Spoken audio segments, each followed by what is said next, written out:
हम मीनू झा प्रणाम करै छी समस्त मिथिलावासी के। एकटा खेलौना लऽ कऽ उपस्थित छी, ओहिमे संग दऽ रहल श्रीमती माला झा।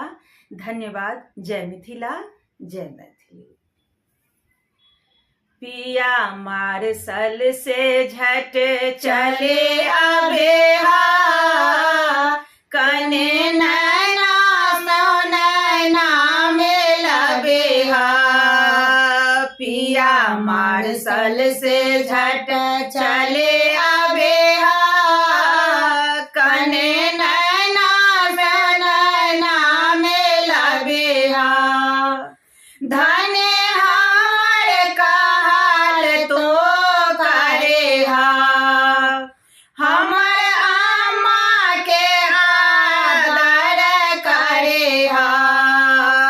धने हमर कहल तो करे हा, हमर अम्मा के आदर करे हा।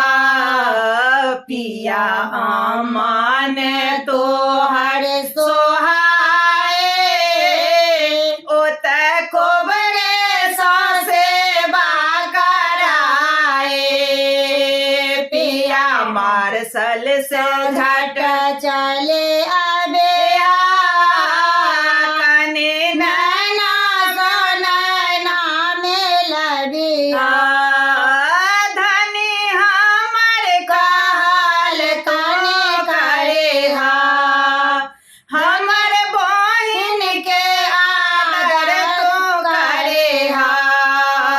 धने हमर कहल तो करे हा, हमर बहिन के आदर करे हा।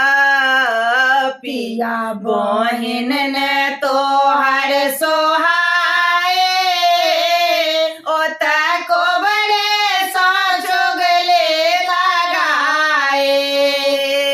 पिया मार्शल सो झट चले आबे हा, कने नैना नैना में लबे हा। धने हमर कहल तो करे हा, हमर भौजी के आदर तो करे हा। धने हमर कहल तो करे हा, हमर भौजी के आदर तो करे हा। पिया भौजी ने तो हर सोहाए, ओत कोबरे सौ भनसा कराए। पिया मार्शल से झट